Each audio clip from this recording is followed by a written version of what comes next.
시청자 여러분 안녕하십니까. 4월 6일 시사정담 시작하겠습니다. 시청자 여러분, 민주당을 비롯한 권력층이 윤석열 죽이기를 본격화하고 있는 가운데 윤석열 검찰총장이 반격 카드를 준비하고 있는 것으로 알려져서 총선이 양측이 사활을 건 싸움이 전개될 것으로 예상이 되고 있습니다. 검찰 소식에 정통한 서정욱 변호사님과 함께 이 문제를 속속들이 파헤쳐 보도록 하겠습니다. 네, 서 변호사님. 예. 이번 주도 또 폭발적인 시청자들의 반응을 기대하면서 시작을 하시죠. 지금 MBC 하면은 어떻게 보면은 친여 매체다, 정권은 나팔수다, 이런 비난까지 받고 있지 않습니까? 그런데 이 MBC가 바로 윤석열 죽이기, 이게 지금 앞장선 모습을 보이고 있어요. 최근에는 검언 유착, 검찰과 언론의 유착 문제를 이렇게 제기하고 나서고 있는데, 이런 것들은 또 일부에서는 특히 박형준 통합당 선대위 위원장은 MBC가 정치 공작 차원에서 보도를 하는 것 아니냐, 이런 비판을 하고 있는데, 그렇다면 여권으로서는 그런 조국 대 윤석열 프레임이 선거 전에 불리하지 않다는 판단 때문에 그렇게 지금 들고 나온 건가요? 제가 보기에 그 선거에서 가장 중요한 게 그 이슈, 예. 프레임 전쟁. 그렇죠. 구도잖아요. 예. 근데 그 문재인 정권한테 가장 유리한 구도는요. 뭐냐면 이제 그 코로나 방역 성공론과 예. 그다음에 실패론 있잖아요. 예. 코로나 선거를 몰고 가는 게 문재인한테 유리해요. 그렇죠. 근데 그 조국 대 윤석열 구도가 되면요. 상당히 여권한테 불리합니다. 근데 왜 최근에 여권이 그럼 이게 윤석열을 공개하고 조국 수호를 외치느냐? 예. 원래는 이제 그 민주당의 대외비 자료를 보면요. 예. 원래는 이제 그 조국에 대해서는 찬반 토론에서 피해버리고 코로나에게 홍보해라. 예, 그렇게. 이게 원래 대외비 자료인데. 근데 이거는 제가 보기에 두 가지로 봐요. 첫째 그 뭐냐면 이게 비례 때문에 그래요. 비례 때문에 이제 그 비례가 열린민주당 있잖아요. 예, 그렇죠. 거기서 이제 그 조국 수호를 외치면서 상당히 바람을 일으키니까. 그러면 더불어시민당이나 네. 민주당들이 어쩔 수 없이 조국 수호를 외칠 수밖에 없는 비례 표싸움 때문에. 그게 첫째 이유고요. 그 다음에 두 번째 저는 여권의 그 오만. 왜? 이제는 이게 그 조국 팬덤들 있잖아요. 우리끼리만 이게 똘똘 뭉치도 어차피 이게 야당이 질이멸렬해 있으니 조국으로 이게 수호를 외쳐도 선거는 이긴다. 어차피 이게 이길 수밖에 없다. 이런 게 자만심하고 오만 있잖아요. 이 두 가지 때문에 최근에 여당이요 상당히 그 조국 대 윤석열 구도로 가는데, 결론적으로 저는 이게 자살골로 가요. 그래요? 자살골. 왜냐면 이게 정말 오만이 지나친 거예요. 국민들은요, 우리나라는 이제 그 진보 좌파가 한 30, 골수, 예. 그 다음에 또 보수 우파가 한 3, 40 있잖아요. 예, 그렇죠. 그럼 이게 중도층이 또 중간에 한 3, 40 있죠. 예. 이 사람들에게 그 조국을 아주 싫어합니다. 제 주위에도요, 예. 야, 황교안이나 통합당도 싫지만, 그러니 문재인도 싫은 중도층 있잖아. 예. 이 사람들이 가장 선호하는 사람이 윤석열이고 싫어하는 사람이 조국이에요. 예. 그래서 저는 상당히 아마 이게 여권에서 자살골, 계속이 그 조국 대 윤석열 구도는 우리가 원하는 구도인데, 오히려 이게 자기들이 스스로 거기에 빠져들고 있다. 이렇게 저는 평가해요. 그러니까 코로나 대응 좀 잘했다고 자기들은 평가를 하는데, 제가 보기에는 잘한 게 아니고 다른 나라들이, 외국이 너무 못하는 거예요. 상대적으로 지금 아니 확진자가 10,000명이 훨씬 넘어선 그런 상황 아닙니까? 예. 그래가지고 지금 통합당은 다소 조금 뭔가 분위기가 침체되는 느낌을 주고 있는 반면에, 말씀하신 대로 민주당은 오만 방자가 짝이 없어요. 그런데 우리가 가만히 생각해 보면은 지난 20대 총선 때 새누리당이 180문석 얻는다고 오만 방자한 모습을 보이다가 결과적으로 어떻게 됐습니까? 우리 국민들이 그렇게 호락호락한 사람들이 아닙니다. 그래서 저는 이번에도 지난 20대 총선 결과가 재현되는 거 아니냐 하는 생각을 갖고 있거든요. 제가 이제 그 KBS 이사 아닙니까? 예. 그래서 방송에 그 직원한테 뭐라 했냐면, 야, 어떻게 방송은 코로나 대응을 잘한 나라는 보도를 안 하고, 전부 이게 잘못한 나라만 계속 부각하는 거예요. 예. 대표적으로 이게 잘한 게 대만 있잖아요. 예. 싱가포르, 홍콩, 또는 이제 하다못해 베트남, 이런 데 잘한 나라는 보도 안 하고 뭐 스페인, 이태리, 뭐 미국, 아베처럼 일본 이런 나라는 이게 계속 보도하니까 마치 이게 우리나라 정부가 잘된 거 아니냐 이렇게 이제 착시 현상이거든요. 예, 그렇죠. 근데 그렇죠. 문제는 저는 두 가지를 국민이 위대한 게요. 우리 국민은요, 문재인이가 3년 동안 네가 무슨 짓을 했는지 다 이게 기억합니다. 그렇게 어리석지 않아요. 그럼. 코로나 하나 보고 이게 선거하겠습니까? 그럼. 3년 동안 이게 국정을 어떻게 파탄시키는지 이걸 다 저렇게 총체적으로 평가해서 투표한다는 거고요. 그다음에 이 코로나도 국민들이 알아요. 뭐냐면 이게 그 우리나라 국민이 성숙한 시민의식이나 의료진 있잖아요. 예. 정말 이게 헌신과 노력으로 이 정도 되게 버티고 있는 거지. 정부 자체가 마스크부터 처음에 그 중국 출입 이게 통제부터 제대로 된 게 하나도 없잖아요. 네. 결국 이 정부 때문에 잘 된 게 아니고 우리 의료진이나 국민 때문에 잘 된 거 아닙니까? 상대적으로. 따라서 이게 국민들은 다 이게 현명하게 저는 판단할 걸로 보이고요. 결국에 지금 여당은 이제 코로나 마스크 뒤에 무능이 가려져 있거든요. 예. 근데 이거 마스크를 벗기고 민낯을 보면요. 이런 이제 좌파들의 오만과 무능, 이걸 이게 국민들이 저는 현명하게 판단한다. 그래서 선거는 이제 그 뚜껑을 열어보면 깜짝 놀랄만한 결과가 나온다. 저는 아직도 희망을 가지고 있어요.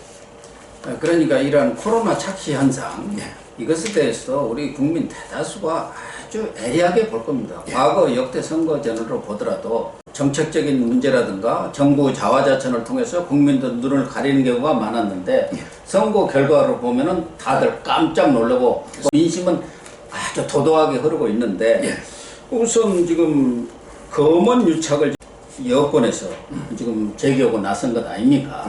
기본적으로 MBC가 그거 검찰과 언론이 유착을 해가지고 유시민을 죽이고 또 여권한테 타격을 가하기 위한 것 아니냐 이런 얘기를 제기를 하고 있는데 지금 그 앞장선 사람들이 열린민주당 비례대표 예비후보를 받은 황희석, 최강욱과 함께 유시민 아닙니까? 근데 유시민은 그것은 윤석열 사단이 만들어낸 작품이다. 말하자면 그 사람들이 한 일이고 지금 소위 채널A 기자와 검찰 출입 기자와 이렇게 연결이 된 사람이 바로 한동훈 부산지검 고검이죠. 고검 차장. 차장으로 간 과거에 대검에 있던 반부패 강력부장 이 사람이다. 근데 그건 맞습니까? 일단 이제 그 윤석열 죽이기에 나선 거는 세 가지 세력이 있는 거예요. 첫째는 이제 그 최강욱, 황희석. 예. 결국 조국의 그 오른팔이 황희석입니다. 고향도 후배고 대학도. 검찰의 인권국장 있잖아요. 황희석이요. 그다음에 그 왼팔이 최강욱이에요. 예. 최강욱은 이제 그 제자면서 집안 소송도 하는 집사 변호사처럼 최강욱. 이 두 명이 2번, 8번이죠. 열린민주당의 이 한 세력. 그다음에 두 번째 좌파 언론 있잖아요. 그 중에 그 MBC가 제일 심하죠. 최성호 사장부터 MBC가 이제 그 공중파가 다 심하지만 MBC가 이게 가장 심하거든요. 요런 언론. 그다음에 그 농객으로서 유시민 있잖아요. 요런 이제 그 세 세력이 합작해서 윤석열 죽이기 앞장서는데 이번에 그 녹취록 있죠. 이거는 이제 그 문제가 아니고 이거는 채널A 기자가요. 약간 이게 의혹이 앞선 거는 맞아요. 왜냐하면 신라젠에서 유시민이가 개입했다는 확신을 가지고 있으니까 요걸 이게 좀 취재를 해보려고 이철한데 압력을 여가 유시민 연루서를 좀 불어봐라. 그러면 이게 내가 검찰에 친한 사람이 많으니까 당신 가족들은 보호 안 해주겠냐. 이런 식의 의혹이 앞선 거는 맞는데 근데 이거 녹취록 있죠.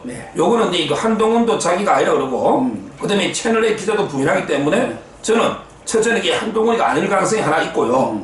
그다음에 두 번째 가사 100번 양보해서 한동훈을 하더라도 그 내용 자체가 아주 부적절한 건 아닙니다. 그 내용 자체가 상당히 그 신라젠의 그 비리 전모를 파헤쳐 봐야 되겠다. 유시민 의혹이나 모든 게 파헤치게 됐다. 이런 의지의 표명이거든요. 따라서 이게 내용 그 자체도 뭐 아주 이게 부적절한 건 아니다. 저는 이렇게 보고 있고요. 이 부분은 이제 그 뭐 추미애가 나섰거든요. 아마 이게 그 검찰이 먼저 감찰해봐라. 그리고 이게 미흡하면 우리 법무부가 직접 하겠다. 그렇게 이런 식으로 이 압박을 가하고 있잖아요. 저는 이제 감찰해보면요. 과연 이게 누구 목소리인지 한동훈인지 아닌지 놓을 거고요. 그 내용 등에 다 국민한테 공개해서 과연 이게 정말 검언 유착인지 아니면 이게 수사 의지인지 그것도 이게 저는 진실을 만천하에 공개해야 된다. 이런 봅니다. 그 중에 특히 그 이철 씨 밸류 인베스트먼트 코리아 그런 회장 아닙니까? 그리고 문제가 되고 있는 신라제는 대주주예요. 대주주. 그런데 이철이는 지금 12년형을 선고받고 있고 거기다 추가로 뭐 2년 반인가 또 받았잖아요. 과거 금융사기 뭐 7천억이나 되는 금융사기 신라젠과는 별개로 그 사람을 대리해서 나온 진모 씨. 이 사람이 아주 수상한 사람인 것 같아요. 그래가지고 이 사람이 과거 제2 김대업 아니냐. 그러니까 친여인 사람이면서요. 그렇죠. 이 사람이 이게 가명으로요. 가명이 자기 혼자 북치고 장구치고 예. 자기가 이게 의혹 제기하고 또 자기가 다른 이름으로 방송에 나가가지고 또 이게 막 윤석열이나 쪽 공격하고요. 상당히 그 신라젠 유시민이 쪽은 옹호하고요. 아주 이게 제2의 김대업 그게 맞고요. 그리고 이제 저는 이 신라젠 사건 있잖아요. 이거는 이제 결국은 본질은 채널A 기자도 약간 의혹이 앞섰고 근데 MBC는 더하죠. MBC가 지모 씨하고 제가 보기에 세팅을 한 거예요. 진중권 교수가 비판한 것처럼 결국에 지모하고 MBC가 짜고 미리 몰래 카메라를 갖다 들이대고 저기 녹취로 한 걸 미리 전달받고 녹음하고 이거 아닙니까? 그래서 저는 근데 MBC가 더 문제고요. 근데 문제는 본질은 둘 다 아니에요. 이 본질은 채널A나 MBC도 부차적인 거고 이 본질은 신라젠을 철저하게 수사하는 거 있잖아요. 이게 본질이에요. 그런데 문제는 유시민이가 신라젠의 대주주인 이철이라고 이런 사람들하고 아주 가까운 것 아닙니까? 아주 가깝고요. 결국 이제 신라젠의 시가총액이 코스닥 2위까지 갔어요. 10조가 넘었단 말이에요. 그러니까. 근데 지금은 뭐 지금 이게 1, 2조에서 왔다 갔다 하니 결국에 당군 이래 최대 사기 피해 사건이다. 10조에 육박하는 피해자가 있고요. 물론 이 피해자의 대부분은 대깨문들이에요. 왜냐하면 이게 대깨문들이나 유시민 말 듣지 자유파는 안 듣잖아. 그러니까 3만 명이 피해자가 한 3만 명이 넘어요. 근데 그것도 우리 국민 아닙니까? 근데 거기에 보면 이철이가 14%까지 가진 밸류 인베스트먼트가 최대 주주였어요. 한때 14%. 근데 그 사건들 보면 김창호라고 옛날에 국정홍보처장 김창호에게 6억 2천만 원 뇌물 받은 것도 있고요. 그 외에도 이게 김수현 정책실장부터 또는 이제 그 도정환 그다음에 이재정 교육감 이런 사람들이 다 연사로 가가지고 특감을 했고요. 유시민은 이제 한두 분이 아니고 유시민은 이제 이철이가 국민참여당 할 때 위원장을 했거든요. 가장 가까운 측근입니다. 의정부 지역위원장을 했던 예, 그렇습니다. 가장 가까운 측근이기 때문에 이런 사람들이 가스에 특강을 하면 개미들에게 믿을 거 아닙니까? 야, 이렇게 대단한 사람이 오고 홍보해주니까 믿고 살 거 아닙니까? 그럼 이게 본인들이 뭐 유시민은 나 특강료 70만 원에 뭐 기차표밖에 안 받았다 하지만 그게 어떻게 알아요? 몰래 이게 살 수도 있는 거고 차명으로. 또 저는 상당히 그걸 떠나서 이런 피해 사기꾼한테 이용당한 게 있잖아요. 이 점을 이렇게 깊이 반성해야 되는데 지금도 이게 적반하장으로 자기들이 마치 뭐 피해자인 것처럼 이게 저는 문제고 그래서 이제 그 라임이든 신라젠이든 제대로 이게 윤석열 총장이 발본색원한 거 있잖아요. 수사는 이게 본질이다. 이렇게 봅니다. 그러니까 신라젠 사건도 가만히 보면은 아까 말하는 유시민을 비롯한 거물들은 강연료만 받았다는데 그걸 믿을 사람이 있겠습니까? 결국 그런 사람들이 와서 바람을 잡으니까 이 개미들이 투자했다가 다 지금 개미들만 작살이 난 거 아니에요. 그렇기 때문에 사실은 지금 그 본질은 그런 거물들이 와서 강연만 했겠냐. 강연료 70만 원 받았다는 게 말이 됩니까? 저 진중권 전 교수가 아주 세게 비판을 했대요. 제가 여기 비사를 한번 소개하면요. 제 핸드폰에 유시민 핸드폰 번호가 있어요. 옛날에 노량진에 제가 학원에 이사를 할 때요. 거기 그 학생들 좀 좋은 말 좀 우리 특강 좀 해달라고 유시민한테 이야기했더니 얼마 주냐고 제가 400만 원 드린다 했거든요. 30분에. 근데 바쁘다고 안 오시더라고요. 근데 그 지역까지 70만 원이 갔다? 그런 게 수천억을 지금 모금하는 이게 그 상식적으로 말이 되느냐? 이런 이제 저는 생각이 드는 거고요. 그래서 이 부분은 대부분의 연루이사가 자기들에게 최경환을 끌어들입니다. 야, 최경환이가 투자해. 그러니까 최경환이가 교도소에서 이게 얼마나 어이가 없으면 야, 그는 이게 등기부 등본이나 주총에 이 보면 자기가 투자 시점에 주식이 늘어나거든. BW나 이런 걸 하면 전환사채 시비를 하면 그래서 이제 그 너무 억울하다 내가 법적 대응을 하겠다 이랬거든요. 결국에 이철이가 국민참여당의 그런 사람이 최경환이 그 투자한다는 게 말이 됩니까? 이것도 이게 적반하장 아니냐고. 저는 이제 그 좌파들이 총출동해서 도와준 게 맞거든요. 그래서 저는 이번에 그 정권 윤석열 총장 제가 이 우연히 한번 만나 한번 들어봤더니 이런 걸 좋아하더라고요. 이런 게 권력층들이 개미들 피 빨아먹는 거 있잖아요. 이거야말로 이런 게 대표적이죠. 철저하게 수사하는 게 검찰의 본연의 임무다. 이걸 제가 들었거든요. 상당히 저는 윤석열 총장이 라임이든 신라젠이든 이건 남부에 특수부 해가지고 하려니까 추미애가 없애버린 거 아닙니까? 네. 앞으로 이게 저는 지금 이번에 선거 기간 중에도 뭐 상상인부터 계속 하고 있지만 선거 끝나든 제가 보기에 윤석열은 뭐 선거에 누가 이기든 저는 원칙대로 직진 수사한다 이래 봅니다. 근데 유시민이는 자기를 엮으려는 것은 노무현, 한명숙, 조국 수사의 메커니즘과 똑같아 해갖고 막 자기를 노무현, 한명숙 그 반열로 올려놓고 마치 이 사람들이 무슨 검찰로부터 엄청난 무슨 탄핵이라든가 아니 박해라든가 어쩐 이런 것을 받은 것처럼 이렇게 피해자 코스프레를 하고 있어. 이 사람들이 지금 뭐 잘못한 거 아무것도 없는데 세 사람이 이렇게 지금 근데 그것도 이게 저는 호세 관제를 받았나요? 혹세무민하는 궤변이라 봐요. 혹세무민하는 궤변. 자, 첫째, 그 본인이 뭐 억울한 피해자 코스프레도 잘못했지만요. 예. 그럼 이게 한명숙이가 돈 안 받았습니까? 한명숙이 증거가 너무 많이 나오고 대법원까지 해가지고 아니 이게 뭐 백합꽃만 들고 있으면 하얗습니까? 전부 이게 뇌물 받은 게 다 증거가 나오잖아요. 그럼요. 그럼 이게 노무현 대통령은 이게 그러면 왜 극단적인 선택을 한 겁니까? 결국에 그 부인이나 아들, 딸들에게 받은 게 처벌된 게 나왔잖아요. 예. 그럼 이게 논두렁식에도 제가 한번 방송했더니 그런 진실을 안 가르쳤지만 정말 이게 가족이든 본인이든 100%게 뜻하다면 극단적인 선택할 이유가 없잖아요. 따라서 이제 그 유시민의 말은 팩트에도 안 맞고 그리고 그 반열하고 또 틀려요 차원이. 유시민이 이철은요 자기가 이게 개인적으로 피해자가 7천억이 넘는 사기고요 신라젠 마침에 10조에 육박하는 사기단 말이에요. 문헌상이 치과에서 하다가 10조 간 거 아닙니까?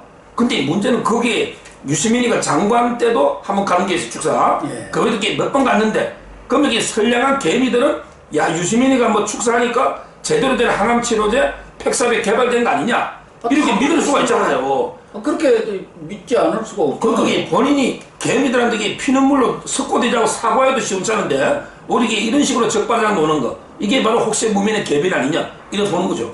그러니까 지금은 어떤 문제든 간에 이게 진영 논리, 편가르기 싸움으로 벌어져 가지고 보편적 양심이라 할까? 합리적 이성이 이렇게 작동할 수 없는 상황으로 지금 우리 사회가 가고 있는 것 저는 그게 정말 문제가 아닌가 이런 생각을 하면서 앞서도 잠깐 뭐 말씀을 하셨지만 윤석열 총장도 가만히 앉아서 당할 분은 아니지 않습니까? 예, 예.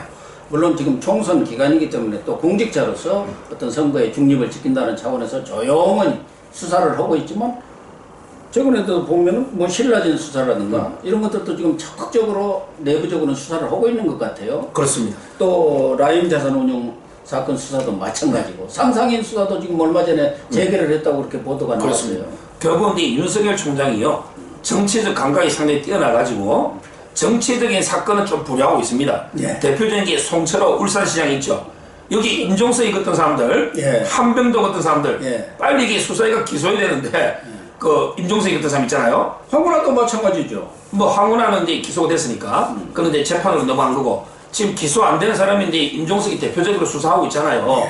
이런 게 요거는 이제 선거 이후로 좀 밀려 있지만 그러나 이게 신라젠이나 라임 있잖아요. 또 이게 수사가 급진되는 게 우리들 병원이에요.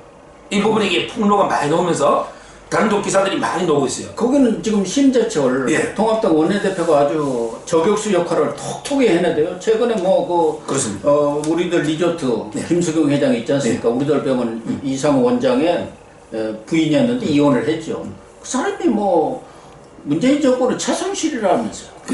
제가 근데 그 신혜선 씨라고 점심도 먹고 예. 얼마 전에도 만났고요. 그다음에 주진우 부장검사가 변호사로 하고 있잖아요. 이 부분들이 급진전되고 있어요. 중앙지검에서. 그다음에 상상위는요. 상상위는 이제 신라젠하고 라임 다 이게 관여되는 예. 아주 이게 핵심 기관이죠. 조국의 옛날에 오촌 조카 예. 도망갈 때도 이게 대출 받아갈 이런 회사 아닙니까? 예. 상상위는 이게 현 정권 들어서 급성장한 회사거든요.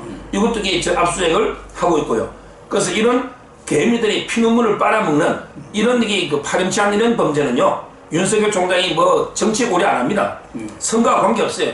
지금도 이게 그 보도가 좀 안 돼서 그렇지 제가 알기로 이게 그 아주 철저하게 밑바닥부터 수사를 매일 하고 있는 걸로 제가 알고 있어요. 샅샅이 지금 파헤치고 있구만. 그렇습니다. 그러니까 지금 여권 특히 권력의 높은 층에 있는 실세들 입장에서는 벌벌벌 속으로 떨고 있는 거 아닙니까? 그러니까 어떻게든 윤석열을 죽이든가 예봉을 꺾어갖고 이 수사를 못하게 하겠다. 그러니까 지금 이런 일을 벌이고 있는 거 아니에요? 뭐 그렇죠. 정치적으로 선거에 이용해 먹는 것도 있지만 우선 자기들 지금 선거만 끝나면은 칼이 자기 목에 달라들게 생겼으니까 그러니까 윤석열을 옷 벗기려고 지금 계속 흔드는 거 아닌가요? 그렇죠. 결국 이 울산시장 선거는 이미 뭐 10몇 명 기소돼 있고 추가 기소가 예정돼 있잖아요.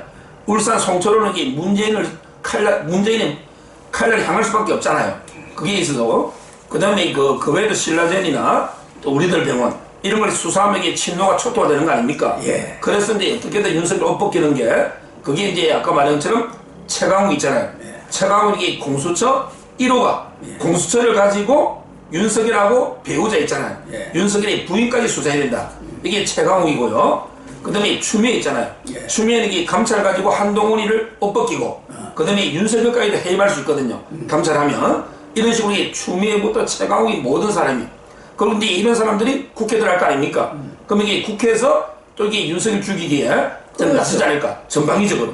그렇지만 이게 윤석열 총장도 만만한 분이 아니잖아요. 결국은 이제 그대로 저는 그런데 전혀 굴하지 않고요. 제가 이게 쭉 봐온 윤석열은요, 오히려 이게 그 밟을수록 더 강해집니다. 저쪽 이게 온갖 압박, 핍박할수록 더 이게 원칙대로 나가는 이런 분이기 때문에 전혀 이게 굴하지 않고 직진 수사한다. 이런 분. 그런데 지금 추미애가 지난번 대검에서 진상보고서를 내니까 추가 또 조사를 하라고 지시를 내리고 감찰 카드를 지금 갖고만 있는 거 아닙니까? 여차하면 지금 총선 전국에서는 감찰 카드 꺼냈다가는 여러 가지로 역풍이 불 우려가 있기 때문에 총선만 끝나면 감찰 카드를 꺼내지 않겠느냐. 당신들 2번이나 조사했는데 보니까 영 시원치 않네. 이렇게 하면서 그럴 가능성은 없나요? 그렇죠. 결국 제가 보기에 윤석열의 운명은요, 총선의 운명하고 저는 밀접하게 연결돼 있다 봐요. 총선에서 어떻게든 이게 그 민주당이 과반에서 압승해버리면요, 윤석열도 이게 풍전당할처럼 운명이 위험한 거예요. 온갖 압박을 받으니까. 그럼 이게 대통령도 문재인도 자신있게 헤매버리면 되거든요. 그럼요. 이기면. 예. 근데 만약에 자유파 통합당이 이긴다. 그럼 이게 여러 가지 국회나 여론 때문에 오히려 이게 윤석열이가 저녁에 제대로 칼을 빼가지고 좌파들을 촉도하시기는 결국 윤석열의 운명은 총선에 누가 이기느냐 운명과 연관돼 있다. 저는 이런 봅니다. 그래서 저도 우리 방송에도 여러 차례 제가 이렇게 강조하고 있는 게 이번에 만약 민주당이 자기들 큰 소리 친 대로 일당이 되든가 과반을 차지할 경우 다 범여 세력들이 정말 윤석열 옷 벗기는 건 정도를 넘어서 김정일 종괄선대위원장이 얘기한 대로 무슨 짓을 할지 모르는 그런 상황이 올 수가 있어요. 또 하나 재밌는 것은 최근에 뭐 최강욱, 황희석 이런 사람들이 조국, 수호에 앞장선 것은 물론이지만 지금 총선에 나온 사람들도 조국, 수호 오적이다. 또 뭐 조국, 저격 오적이다. 제가 이게 뭐 이런 명칭을 붙여가지고 방송에서 좀 하는데 일단은 이제 수호 오적부터 심판해야 되니까요. 예. 그걸 먼저 말씀드리면 수호 오적은 이제 그 비례로 놓은 게 최강욱, 황희석인데요. 예. 그럼 이게 어떻게 심판해야 됩니까? 최강욱이는 심판하기 좀 어려워요. 비례 2번입니다. 그러니까. 그럼 이게 무조건 되잖아. 그럼 최강욱이는 재판으로 난리돼요. 최강욱이는 조국이 그 아들 있잖아요. 예.